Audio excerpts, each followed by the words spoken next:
Missing Link Original.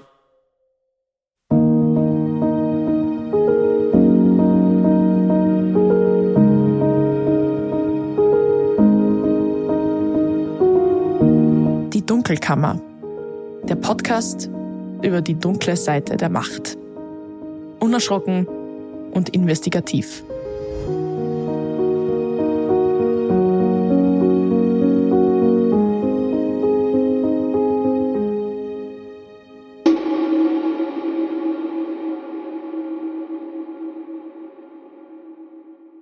Ich begrüße Sie herzlich zu einer weiteren Folge der Dunkelkammer.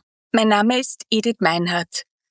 Heute spreche ich mit Bülent Mumay, einem der bekanntesten und kritischsten Journalisten in der Türkei, einem Kollegen, der sich unermüdlich für die Pressefreiheit einsetzt. Etwas, das in seinem Land ziemlich gefährlich ist. Viele seiner KollegInnen sitzen im Gefängnis. Auch er wurde bereits einmal wegen seiner Berichterstattung rund um einen Bauskandal im Dunstkreis des türkischen Präsidenten verhaftet. Wir sind über Video miteinander verbunden und führen das Gespräch auf Englisch. Hello, Mr. Mumay. Hello, Bülent. I'm really pleased to talk to you. Thank you so much for the invitation. Hi. I would like to introduce you briefly. You were born in 1977 in Siirt. Mm-hmm. You worked for a left liberal Turkish daily newspaper, which, like many other media, was shut down. Mm-hmm. And then you headed the online editorial department of the daily newspaper Hürriyet. Until you were sacked in 2015 under pressure from the Turkish government. 9 years ago, there was a coup in Turkey under circumstances that up to now are not really clear. Since then, you have written a letter from Istanbul, Brief aus Istanbul, every week for the German Frankfurter Allgemeine Zeitung. And these columns have now resulted in a book with the title That Could Put Me Behind Bars. Das kann mich hinter Gitter bringen.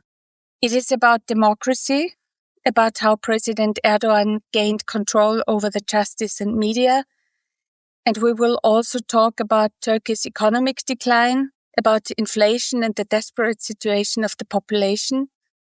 In the introduction to the book, you write, "If you pick up this book, I might be in prison or sentenced under the Agents Act because I have committed a criminal offense on behalf of a foreign organization as a result of my work for FAZ. That's what it's come to for journalists in Turkey."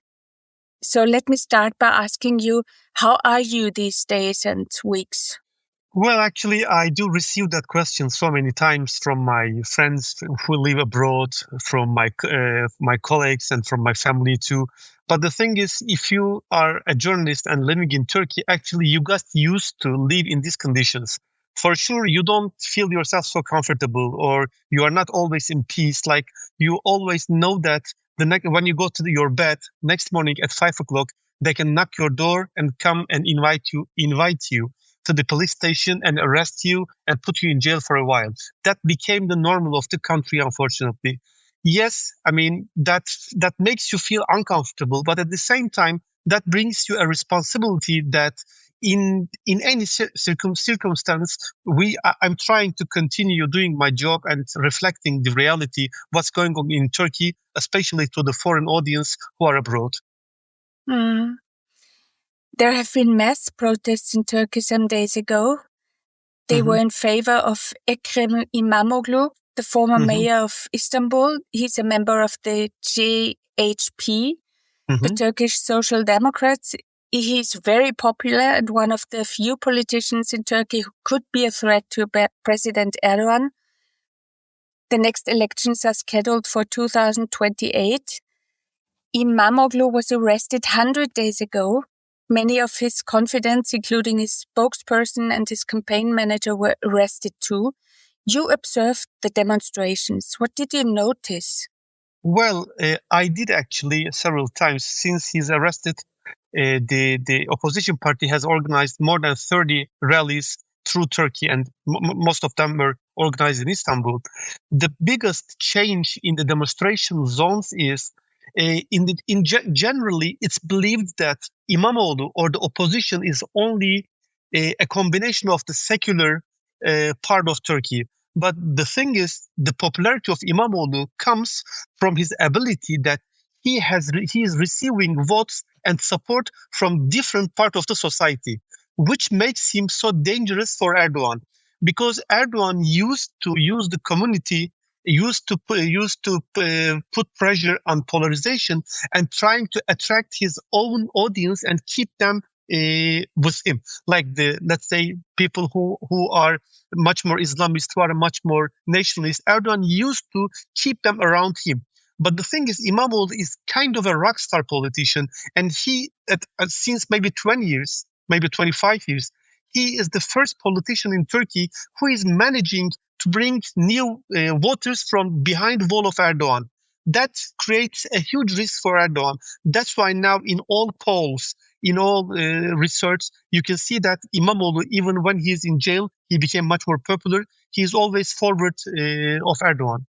That's why he's in jail, because Erdoğan saw him as a risk, and he canceled his diploma, his degree, because if you want to be a candidate for presidency, you should have a diploma from the university. So he canceled his diploma. İmamoğlu received that diploma 30 years ago. And then the next morning, he sent more than 1,000 police to arrest him. So now he's in jail. He can't become a candidate because he doesn't have a diploma. And he's in jail. He's not free, and he can't organize a campaign by himself. Mm. So you mean he's not only popular in the cities, also on the countryside? Absolutely, he is. In 2024, we had the local elections. As you know, in the local elections, we are electing our mayors. Maybe for the first time since 1977, it is the first time that his party became the first party of the country, because CHP is not in the government since 40 years, since 48 years. By İmamoğlu's win, he created a huge win.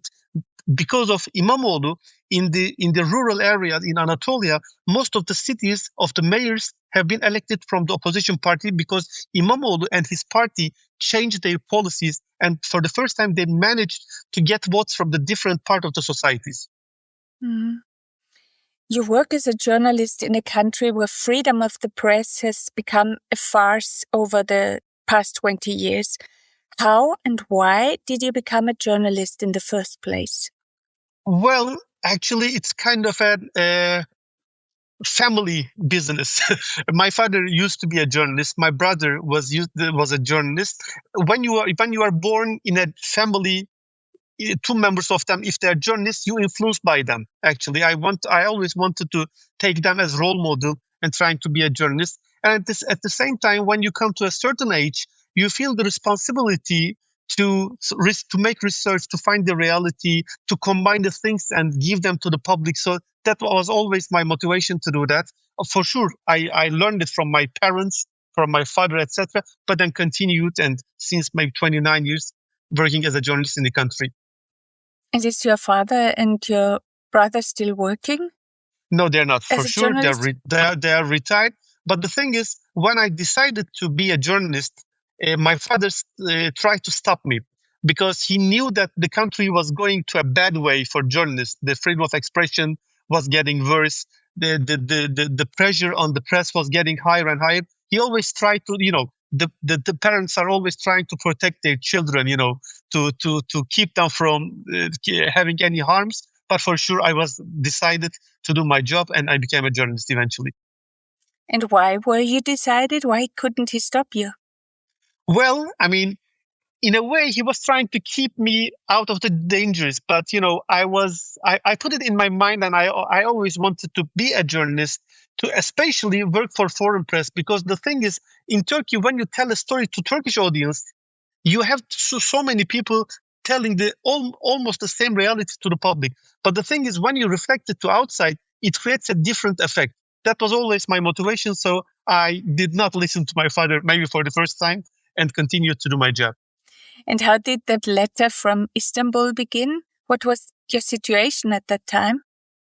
Well, it was just 5 or 6 hours late after the military coup attempt in Istanbul in 2016. I got a phone call from an editor of Frankfurter Allgemeine Zeitung.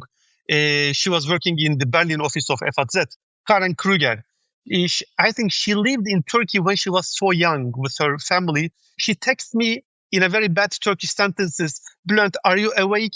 Could you please tell us what happened last night? I mean, the last night she means the coup attempt. It started around 8 o'clock in the evening and it continued until morning. So for sure, I was awake. I didn't sleep any minute. So I told her, okay, I can just write it for you. In a couple of hours, I wrote her what happened in the last 10 hours. And I tried to reflect the reality behind the military coup. And the next day they told me that please continue writing for us. And then it became a regular column in FAZ. And since more than 9 years, I'm continuing writing for them.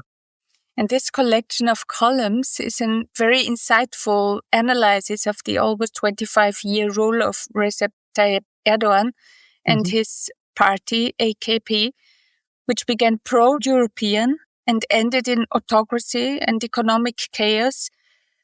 And I think you describe it as a major break. That was the Gezi protests in 2013. You write nothing was the same after that. Can you elaborate on that? For sure. Erdoğan came to in power in 2002. And in his first years, as you mentioned, as pro-European, actually he wasn't pro-European, but he was trying to show himself as a Muslim Democrat, as if his party is like a party in Germany like CDU. I mean, they are Christians, but at the same time, they are Christian Democrats. So Erdoğan was coming from a very Islamist party. He left his party and he has founded a new party, and he tried to show that party as a Muslim Democrat party, because especially the Western world at these times needed some political lines who are at the same time Democrat, but they're also Muslims, because especially after 9/11, they needed some examples, some good examples of the Muslims politicians at the same time can be Democrats. Erdoğan wanted to use that line to be able to be accepted by Western world. So actually he wasn't pro-European, but in his journey to become stronger and stronger, he wanted to show himself to the West world in this phase. And actually he was so successful at that. He started and made some reforms for being a member of European Union. He passed some laws which shows him and the country in a way of going forward Europe and West. But unfortunately, these reforms were not being made to make Turkey a democratic country. He was making that reforms to get rid of the rivals, his opponents. Like the army was a huge obstacle against Erdoğan. Erdoğan changed some laws and kick out the army out of the, let's say, the balance of the country. Or he changed some laws and kicked off some opposition people. So he wasn't actually pro-European, but to be able to be accepted by West, he took some reforms. And that did not only convince the Western world, at the same time, he convinced some community of the people in the country who were not actually Islamists. He managed to gain their votes too. And especially after 2010 and 11, after 9 or 10 years of his powership, when he felt himself confident enough, he became much more tougher. Now it was time to stop being pro-European, as you mentioned, or trying to behave like a Western leader. When he felt himself confident enough and powerful enough, then he started to pass new laws like putting censorship on internet, changing some laws, prohibiting alcohol in some areas, putting some limitations for young people. Then he started to show his real face after 2012.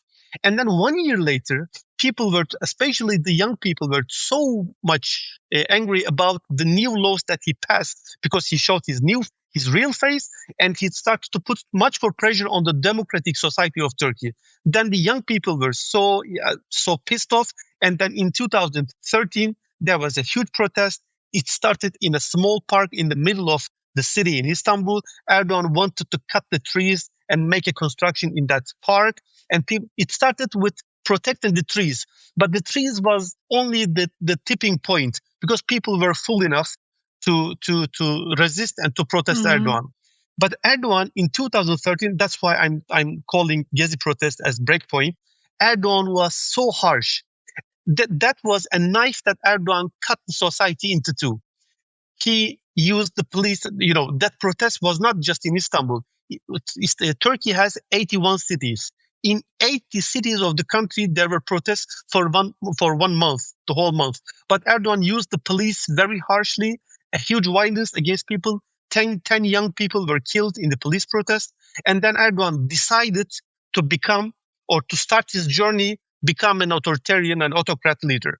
That's why Gezi protest was a very important breakpoint for Erdoğan and for Turkish democracy, of course. And after these Gezi protests, waves of repression gripped the media, and you were also fired at that time. How did that play out? Well, I was in Gezi protest. I was the editor-in-chief of the biggest Turkish newspaper's online website, Hürriyet.com. Like, we had huge traffic, and we weren't putting censorship on anything. And me and my team, we were covering the Gezi protests live. We had reporters in the park. We were reporters in every city. We were in 2013, as you know, the technology was not that high, but we were using live cameras, Lives. Twitter didn't have live application at this time. We were giving spatial cameras to our reporters to make live from all protests, etc. Reflecting the Gezi protests made Erdoğan so angry about me and my friends. So that was the tipping point that he put pressure on my boss, and my boss had to fire me and some other colleagues from the newspaper.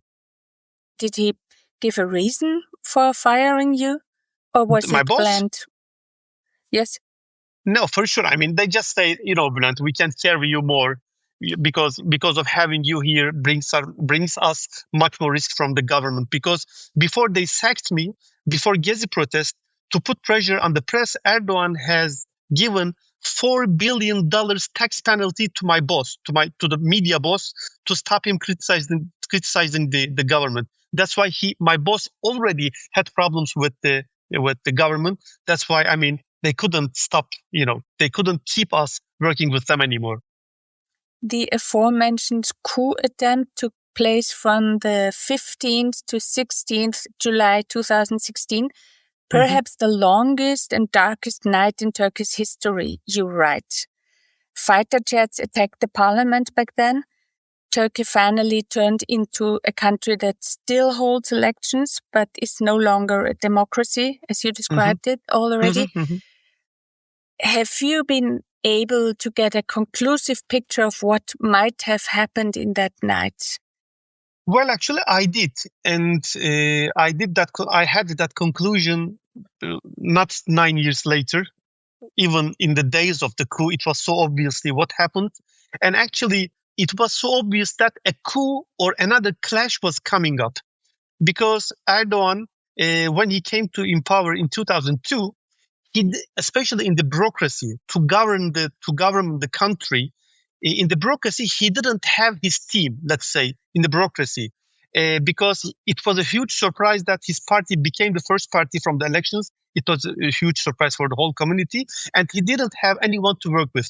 So when he came in power, he made a coalition with one of the biggest Islamist sects in Turkey called the Gülenists. The Gülenists were already in the whole system because they were always, using every way to be part of the whole institutions in the country. They were in the police department, they were in the army, they were in the justice department. So Erdoğan shook his hand with that sect leader, Fethullah Gülen, and his team, and they started to work together. Working together, what does it mean? It's not an official partnership or coalition, of course. The sect is not a political party, but they had huge influence in the government.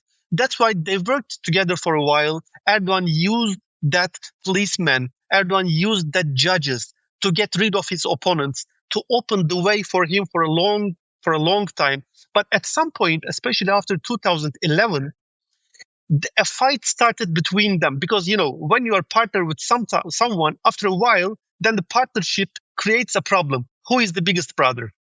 Who decides? Who gives the biggest decisions? So they started a fight. And Erdoğan decided to get rid of them when he felt himself powerful enough.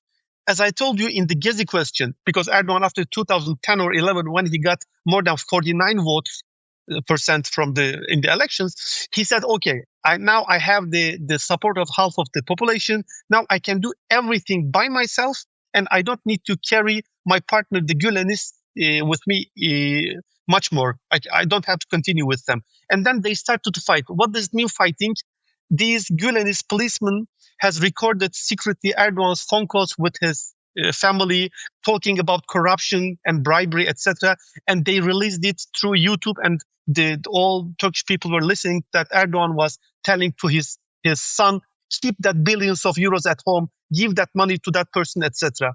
And then Erdogan sacked that judges, that policemen, that put them in jail. So there was a huge clash and fight between them. So when we came, especially after 2013, Erdogan was so harsh in Gezi protests, it was obvious that he sacked everyone from the police department and the justice department and the education department. The only power of the Gülenists stayed only in the army. And Erdogan has openly, publicly declared that we will sack the Gülenist soldiers too. And the only solution for the Gülenist soldiers were to organize or to be part of a military coup to get rid of Erdogan. And the thing is, the only problem is Erdogan was aware of that military coup preparation. And actually, he but he motivated them to do that, to be able to put a huge pressure on them, kill them, sack them, and then create a huge anti-democrat policies in Turkey and change the constitution and become a president. So that was a great play written by Erdogan. And unfortunately, the Gülenists played it, and we are suffering, all of us. Mm-hmm. So he used this breakup with the Gülenists to promote an authoritarian regime, right? Absolutely. Just 1 year later, we had that military coup attempt in 2016.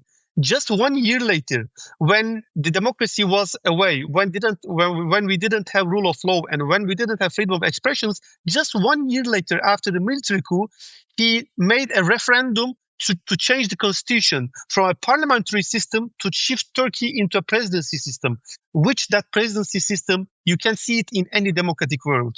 The president has huge authorities, huge responsibilities. He can do anything. He has much more powers than a sultan had in Ottoman times. Even in Ottoman Empire, the sultans had limited, let's say, authorities. So that's why he used it. And in 2017, people couldn't make a campaign against Erdogan's constitution. People couldn't freely criticize his preparations. That's why Erdogan won that referendum with just 2%. And the next year, at 2018, we made the first presidential elections, and Erdogan became the first presidential sultan of Turkey. I would like to give a few numbers. 120,000 civil servants were fired, thousands of academics were dismissed, 179 media outlets were banned, and thousands of journalists became unemployed. What did that mean to the society? Well, first of all, that for the society, that means we lost our peace. We don't have peace anymore in the society anymore. Most of these people, I can't tell you that most of them, but some of them were Gülenists.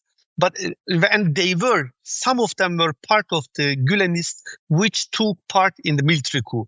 But I can tell you that most of them were the people who Erdogan wanted to get rid of them, and he put them in the same sack to fire them from the government. Like the academics who has been fired from the universities. Most of them are liberal, leftist academics who were just criticizing the government. But Erdogan, by using that Gülenist issue, by using that coup, he forced them to leave their positions, and most of them had to leave the country, or who couldn't have the chance to leave the country because Erdogan canceled their passports.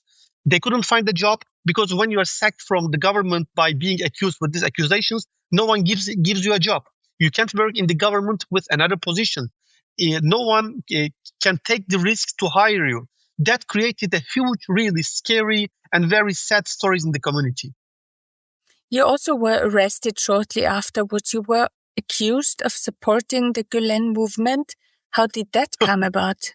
Well, as I told you that when Erdogan sacked that people, actually most of them weren't Gülenists. At the coup, he did the same thing. He put every critical journalist in the same sack to get rid of them, and he accused all of us, the people who were arrested after the coup, accusing us being part of the Gülenist movement. On the contrary, I was always against the Gülenist movement, and I was always writing columns and talking on televisions about how Gülenists are dangerous, and the unofficial coalition with the Gülenists is the biggest risk in Turkey. But even though if you are told and said or have been written all these issues, it's not important. If there's an idiom in Turkish, if the wolf has decided to eat you, the wolf always finds a reason. He always finds a reason. If he wants to put you in prison, Erdogan suddenly can find a reason. Like working for foreign press can be an accusation for you. If you are receiving money from an international institution, can be a reason. If you have joined LGBT protests, you can be accused and put in prison. So he doesn't need an excuse. You don't have to be a terrorist, or you don't have to be a part of the coup. If he wants to put in jail, he puts you in jail if you are against him. And I was against him. That's why he wanted to arrest me and put me in jail.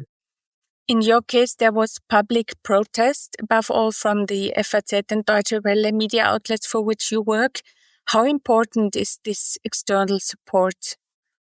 Actually, it is very important. Working for foreign press has two faces, actually. First, it is much more riskier than working for local press, because they get much more, the government and the politicians get much more pissed off when they are being, let's say, criticized or complained in foreign press. Because for their, let's say, image, they think that Turkey should be reflected in its best ways. It shouldn't be reflected like Erdogan shouldn't want to be seen as an autocrat leader, etc. outside. That's why it's risky. But at the same time, when you're working for foreign press, it's kind of bringing you an immunity. It's a shield. Like if I was writing the same things in a local media, I would be put in jail much more easily. When you are working for foreign media, they think twice. Of course, I have some problems. I have been sentenced again and again. But if I was working for local media, it would be much more easier, and they would be harsher against me. That's why working for foreign media and having support from abroad is much more important right now. You were released again. Obviously, the aim was to intimidate and discredit you. What did that arrest do to you? Actually, it didn't do what they have aimed. What they have focused, what they have targeted didn't work. And actually, for the real journalists in Turkey, it never works. When they arrest a journalist, the message is not to that individual journalist. It's a message to the other journalist. If you do the same things, we will arrest you too. That always works in that mission. But in my case, nothing has changed my mind. For sure, I'm trying to, when I'm writing something, when I'm writing my column, I'm trying to be careful. I'm trying to use the right sentences. I'm trying to use the right words. I'm trying to be careful with the wording, because I know that instead of using corruption, if I say he is a thief, I will be put in jail. I'm trying to just play with the words and not to give them a reason to put me in prison. But as I told you before, even though if I be so careful, if they want to do anything, they will eventually do it. You already mentioned it, that Turkey now is a deeply divided country. And you also write that every second person is looking towards Europe. Is that still true? Especially for the young people, yes, it is. Because last week there was a poll. I just wrote it for my latest letter in FAZ. There was a poll in Turkey, and a question has been asked to 3 different age groups. The first age group is between 18 and 34. The other one is 35-54, and the other group is over 55. The question is the same. To whom would you vote for? İmamoğlu or Erdoğan? The young audience people who are ages between 18 and 34, 67% of them are saying we will vote for İmamoğlu. And people who are over 55, the older generation, say that more than 55% say we will vote for İmamoğlu too. Only the middle age say that we will vote for Erdoğan. They're just 2% from İmamoğlu. Why young people and old people are against Erdoğan? Let's start with the young people. Young people have nothing. They can't spend money. They can't go to a concert because most of the concerts are being banned by the government. The festivals are being cancelled. Even the festival is valid, they can't buy the ticket to go to a festival. They have never seen another city. They didn't see any other country. They can't buy anything. Everything is getting expensive and expensive. So if you're a young person, you want to experience something. You want to see a feature. You want to dream something. They can't dream anything. That's the biggest problem of the young people. And the elder people who are over 55, they had good times in that country. And they see that every day, country is getting worse and worse. The retirement pension, the pensioners in Turkey, they get a salary only 300 euros. And with the 300 euros, you can buy 20 kilos of meat. So the poverty and having no dreams is the biggest problem in that country. The middle-aged people are still, especially the nationalists and the Islamists, are still supporting Erdoğan. But these two generations which are supporting Erdoğan are the 70% of the population. So that is a big threat for Erdoğan. That's why İmamoğlu is in jail. Erdoğan knows that if we have any free elections and İmamoğlu can become a candidate, he eventually knows that he will have to leave the palace. That's the reason. So that young people who has no hopes, who cannot see any future in the country, want to leave the country and find a future. But unfortunately, in legal ways, it's not possible because even if you are a professional in Turkey, it is not easy to have a Schengen visa. If you want to visit your relatives in Germany, if you as a tourist want to see Berlin or Vienna or Innsbruck, you can get a visa because most of the countries, most of the consulates and embassies are afraid of Turks will come and will not go back again. Mm. You repeatedly publicize heartbreaking fates, for example, that of the 14-year-old Berkin Elvan, who was hit by a police gas cartridge during the Gezi protests and lay in a coma for 11 months. When he died, the boy's mother was booed by AKP supporters at an election rally. What does this incident tell us about social cohesion? Well, Turkey is not a young, a small, and a very short history country. We have a really long history, and the modern Turkish Republic is 100 years old, but we have a very long history. So our society always had the common sense. We always had the sense to understand the pain of the others. We always had that, let's say, hospitality, let's say, understanding each other. But unfortunately, the polarization policy of Erdoğan has divided us. And unfortunately, we lost our that common sense. Like Erdoğan at that rally did not stop his supporters. And he always claimed Berkin Elvan as a terrorist. He always defended the police department who killed Berkin Elvan. And Erdoğan was always proud of the police department during the Gezi protest. And Erdoğan used that sentence several times. I gave the order to the police to stop these terrorists. So he is responsible, and that's why he polarized the community. And for his supporters, they believe whatever Erdoğan tells. And it's a different way he created a different sense with his audience, with his supporters. So unfortunately, we lost that sense in the community, but unfortunately, it's because of Erdoğan and his polarization policy. I would like to come back to media. The restrictions of press freedom often happen gradually. You have to fight for freedom while you still have it.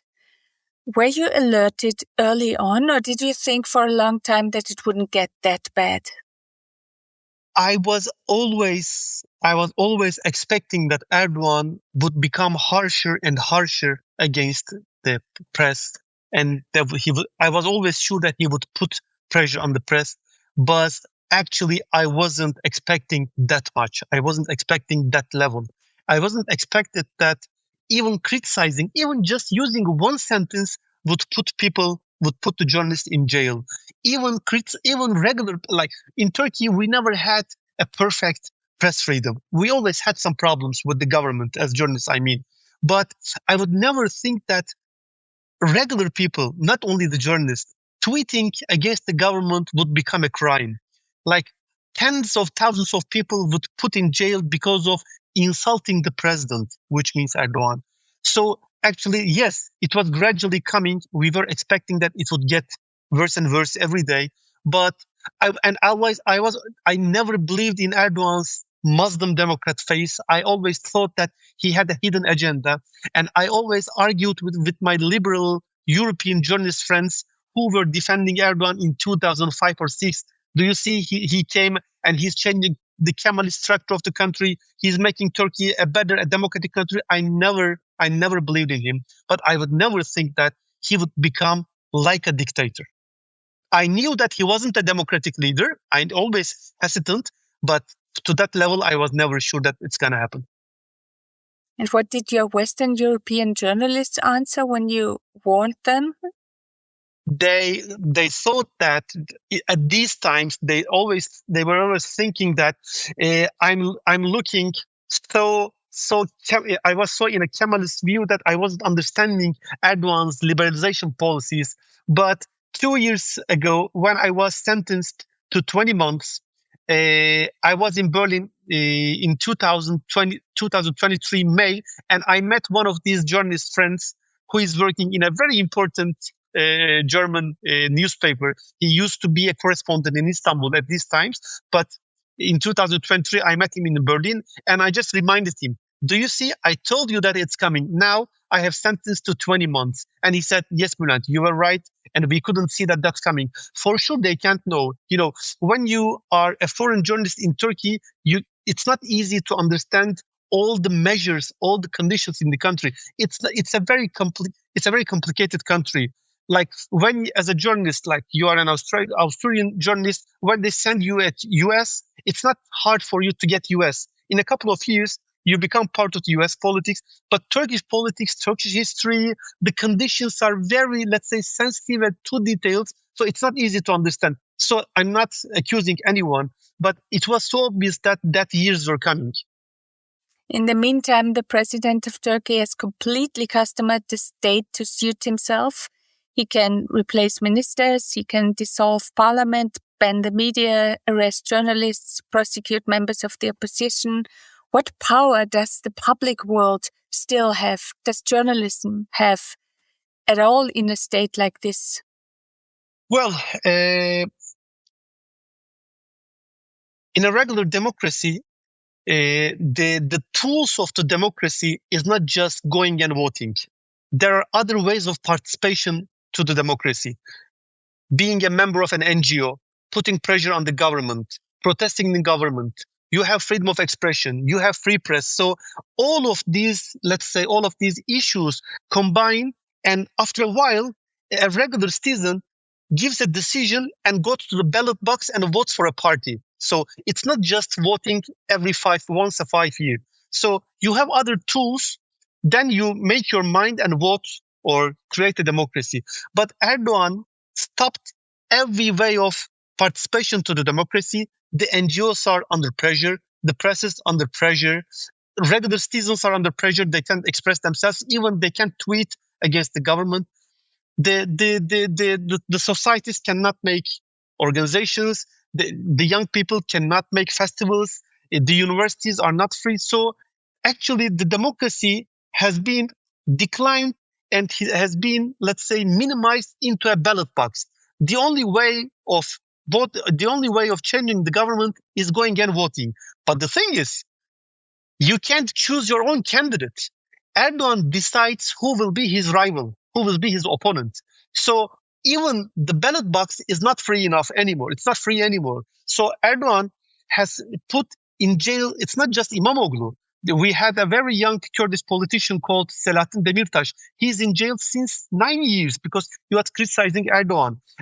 Some other politicians are in jail. But the biggest one, the most dangerous one, İmamoğlu, is in jail because Erdogan knew that even though if he cannot go out and protest the government, if he cannot have free press, he knew that we can vote for him. And now Erdogan changed the last rule. The last chance for the public was to be able to choose whoever they want. Now Erdogan stopped this. So that, I mean, they call it an authoritarian democracy, but it's not a democracy anymore. In the democracy, even in an autocratic democracy, you can go and vote to one which you like. Now we became like Russia. In Russia, they have the elections, for sure. There is an opposition. They have a free press, but they can't change its structure. Now we became a small Russia. In a letter from 2018, you talk about solidarity among colleagues, and that was when famous journalist Deniz Yücel was discredited as a terrorist and PKK supporter. After his release, it emerged that there have been background negotiations between Germany and Turkey aimed at an arms deal. What are the consequences if Europe buys Erdogan's stories? Well, buying Erdogan's... doesn't counteract. Okay. Well, actually, since the Ukrainian war, since the immigration crisis, Europe chose to buy Erdogan's story.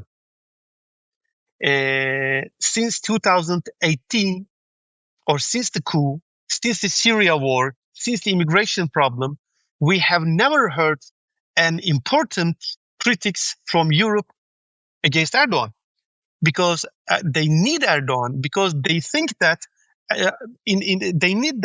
they think that Erdogan is the reason. The thing is, Europe needs Turkey. Europe doesn't need Erdogan.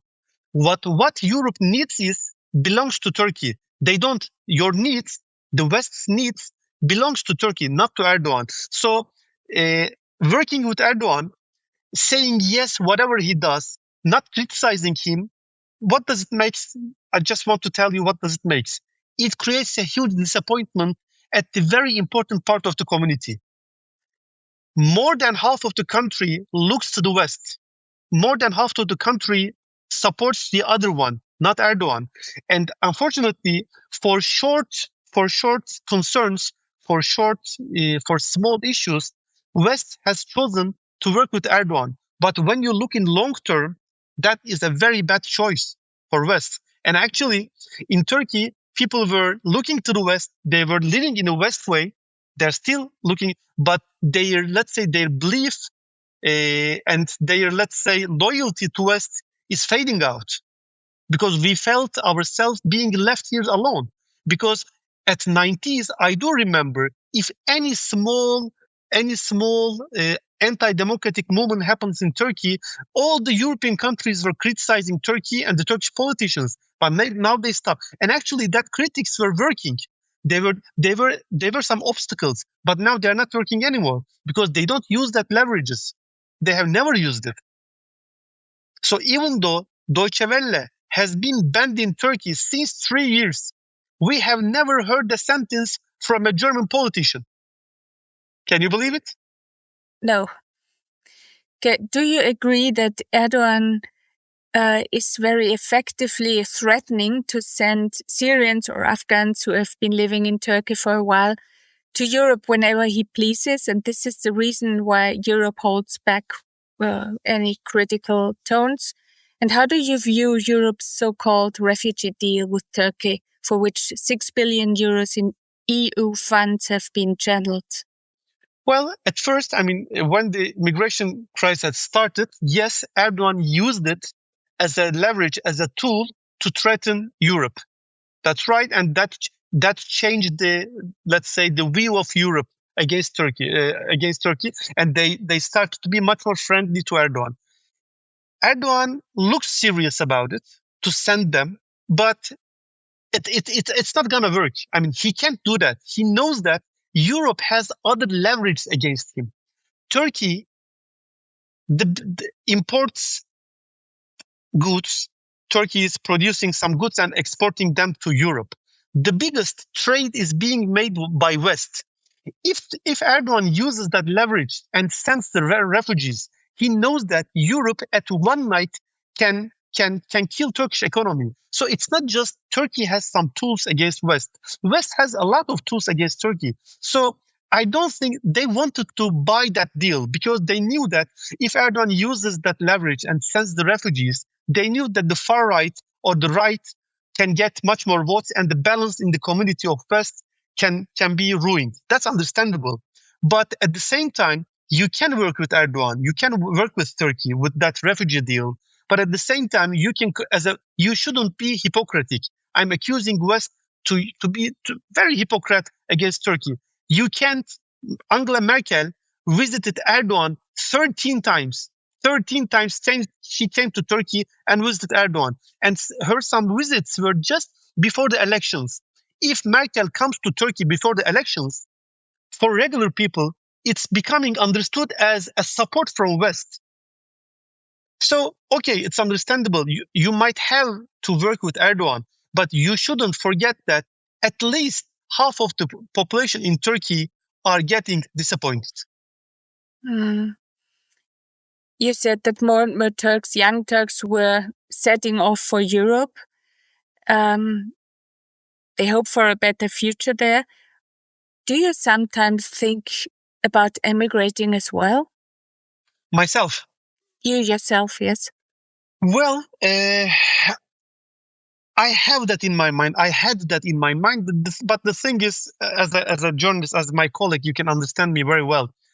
For journalists and for lawyers, for some professionals who use their languages as a tool, their main language as a tool, it's not easy to continue their profession in a different country. Because if I live in Germany or in Vienna as a journalist, I have to know very well German and the conditions of the country, etc.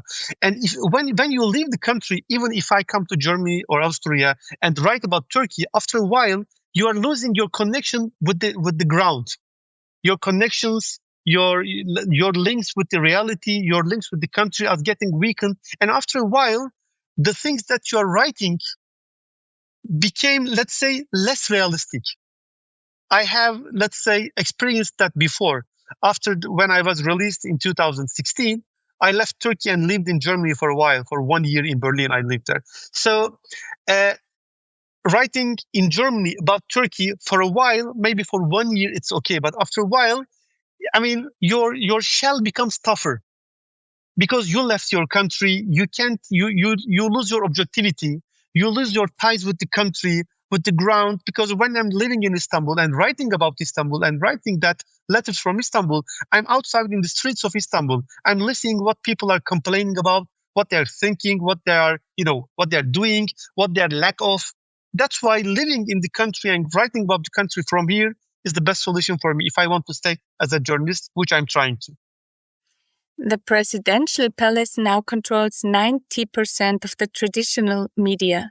Mm-hmm. What role do social media and the internet play in regard with freedom of expression?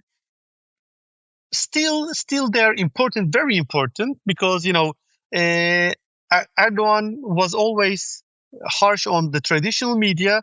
And when the digital media became an alternative for the whole nation, he passed some laws and is trying to throttle the social media too. So tweeting Erdogan, criticizing Erdogan through Twitter, through X became a crime. When you have a critical YouTube channel, they banned your YouTube channel. Just 1 week ago, one of the most famous journalists in Turkey, which name is Fatih Altaylı, has been arrested and put in jail because he was criticizing the government on his YouTube channel. And every morning he was having like 1 hour show on YouTube, and more than 1 million people were watching his videos. Now he's in jail because he was criticizing the government. Yes, digital media, social media is important, but now these areas are also at the same time working with Erdogan and obeying what he wants. Elon Musk obeys every rules, whatever Erdogan asks from him. Google accepts, YouTube accepts every bans from Ankara, and they block everyone everyone's channels if it's asked from Ankara. So unfortunately, the biggest digital trusts are working with the dictators and with the autocratic leaders too, unfortunately. Are you in contact with colleagues in prison?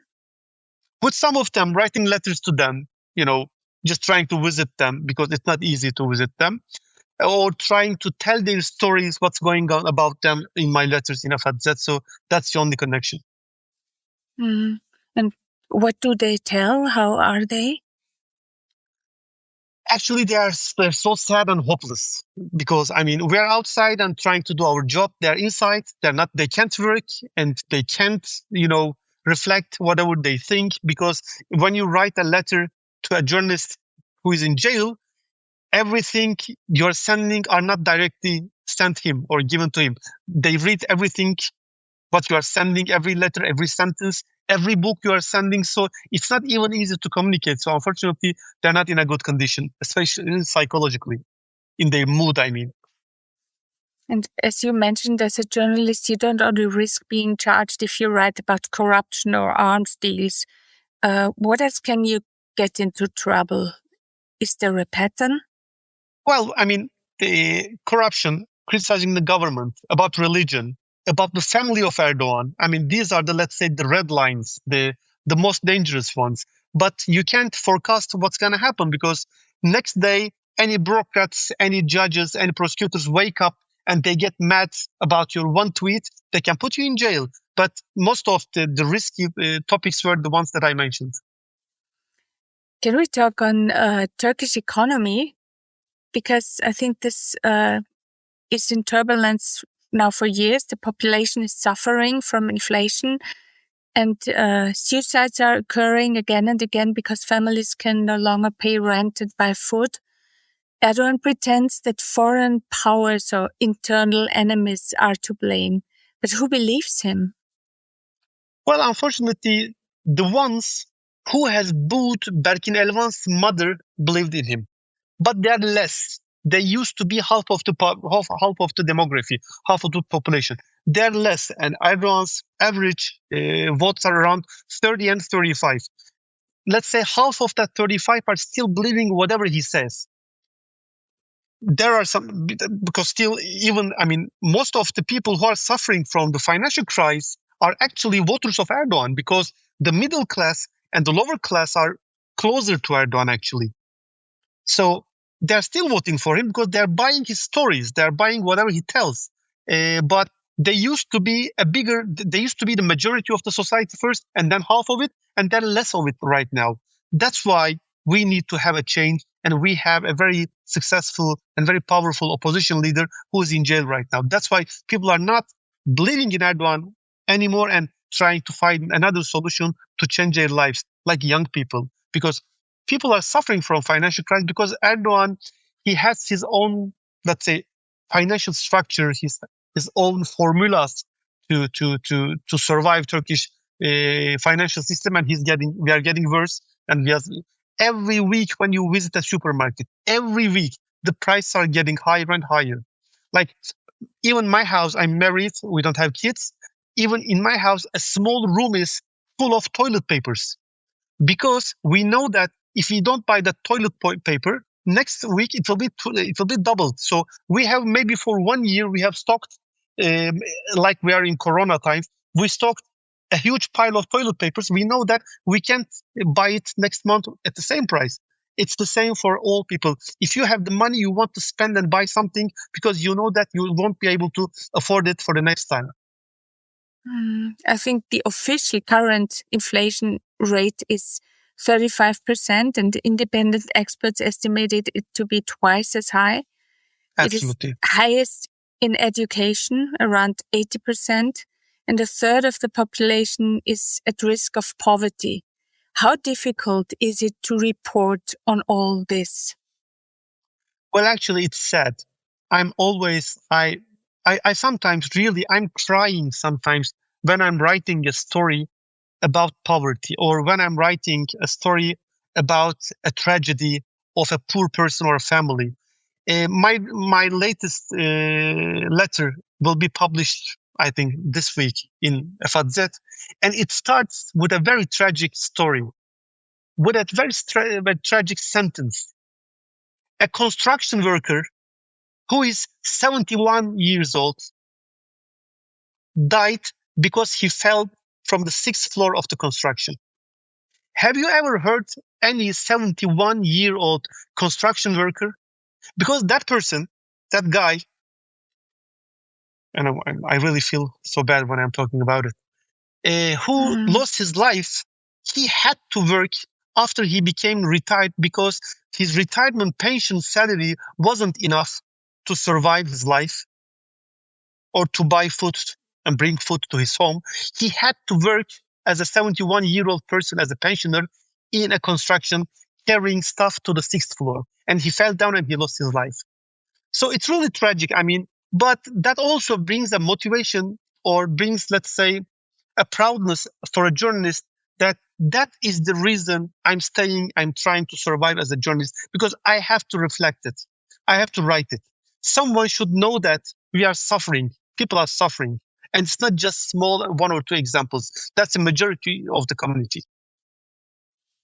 You're talking of sadness.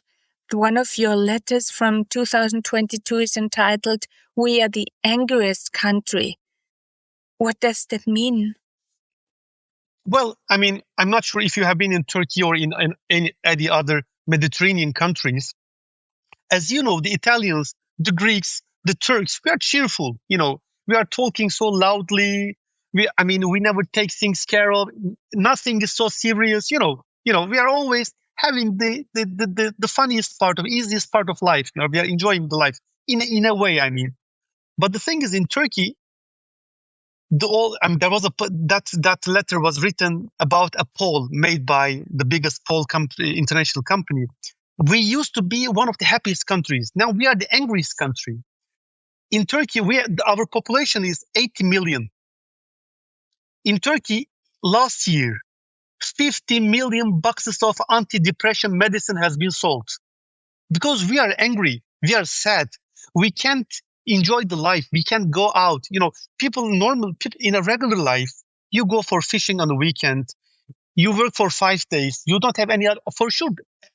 In any prosperity countries, people have problems, but you have some joys. You continue your life you go and buy a book and go to the movie. You have the money to buy popcorn in the movies and come back, open your television or go for surfing. We don't have anything. The thing that we have is, if we are lucky enough having a job, going to our job, to our office and coming back, going to the grocery store, coming and cooking at home. That's all. So that really, I mean, the thing, like for young people, that's worse for sure. But for the people who had that life, it's worse because we have seen better times. I mean, we had chance. I had the life that I didn't have to buy piles of toilet papers because I knew that I will eventually, for 1 century more, I can buy toilet papers. It's not a must. It's not a luxury. I knew that instead of doing that, going to the grocery store every day, I was going out, having lunch and dinner outside with friends, enjoying people, inviting people to my house, having drinks, going out for a cocktail. People lost it. We don't have that anymore. As you know, Turkey is a big country, is an attraction point for tourists, for international tourists. I cannot, for 29 years, I'm working as a journalist in that country. I can't go to a summer vacation in Turkey because Turkey is much more expensive than Berlin. Turkey is expensive. We are earning in Turkish liras, but Turkey is much more expensive than the countries who are using euros. Turkey is much more expensive than Greece or Spain or Berlin. Turkey used to be the cheapest country for everyone. So that's why we are getting much more angry. That's why we lost our peace. That's why we can't enjoy the life. In February 2023, an earthquake costed more than 40,000 lives, and all the consequences of corruption, mismanagement, nepotism, and an incompetent administration came to light. Do you sometimes wonder what else has to happen before something changes in Turkey? Well, for sure. I mean, that disaster, it's a disaster. It's a natural disaster. I mean, I mean, Erdoğan doesn't make a disaster. He creates other disasters. But that disaster is a natural disaster.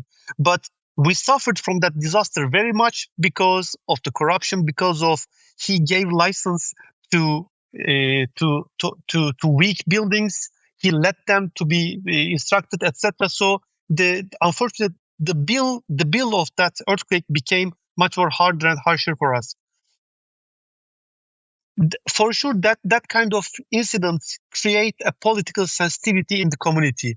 But the major thing is losing money, becoming poorer, and losing your freedom. That two issues are the key elements in Turkish politics, and these are changing the mind of the society. When they are getting poorer and when they feel themselves insecure, then they start to change their minds or their habits to vote. Their political habits change according to the financial and their, let's say, liberal issues. So that's why Erdoğan is losing votes since 2019. He became the first Sultan president in 2018. Then the country has changed. The financial system has changed. The financial crisis has started. So since that days, he's bleeding. I mean, sometimes it gets long, but eventually he's going to lose whatever he does. But when things get longer, the pain that we suffer gets longer and deeper. That's the bill that we are paying right now. And how do you look to the future? Erdoğan's era should finally come to an end in 2028, or will he come up with something else to stay in power? He can come up with everything, with anything. I mean, I do think that eventually he's going to lose. But to be able to stay in power in 2018 or in an early elections, he will trying to pull every string. He will push every button. He will trying to make a coalition with everyone, with any evils that he used to he used to call them as enemies. He can do anything. Now he's trying to make a peace process with the terrorist organization called PKK. He's trying to make a peace talks with the Kurds. He's gonna do everything. He was the person who was blaming the opposition party because they were making coalition with the Kurds. He was calling the opposition party as terrorists. Now he is working with the terrorists, that in quotations I mean. He is now working and shaking hands with them. So he can do anything. But I think there's a sense it doesn't come with a scientific, conscious. But whatever he does, he's gonna lose. But he will do everything in all means. I mean, everything he can do to stay in power, because leaving the office is not just leaving the office for Erdoğan. He knows that to be able to stay in that office, he did many bad things.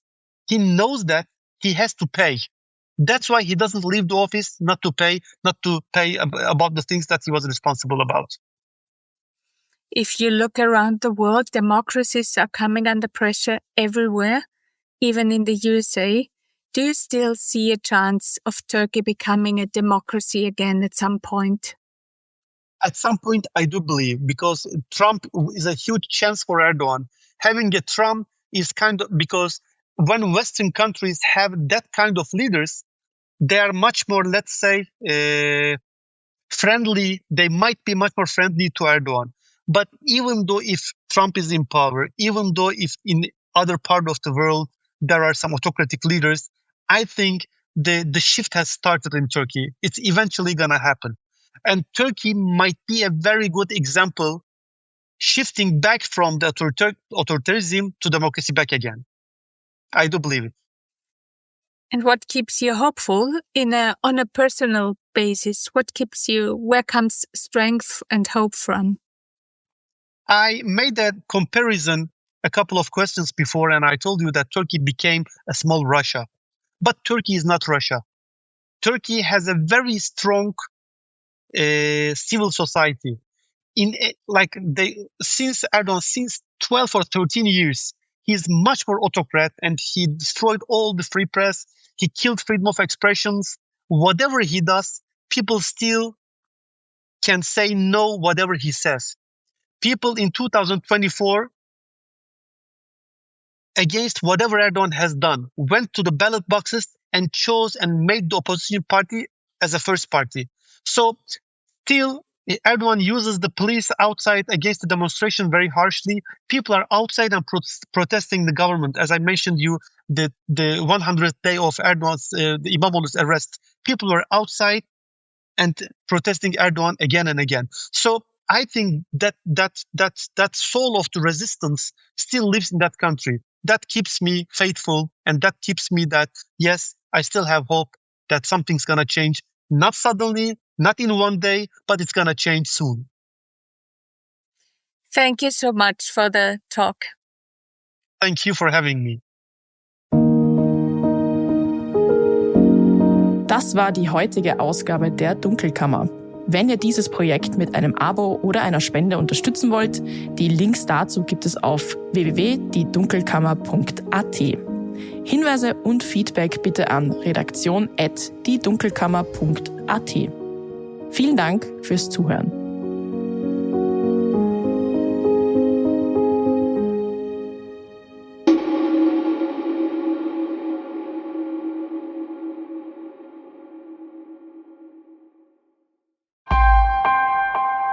Missing Link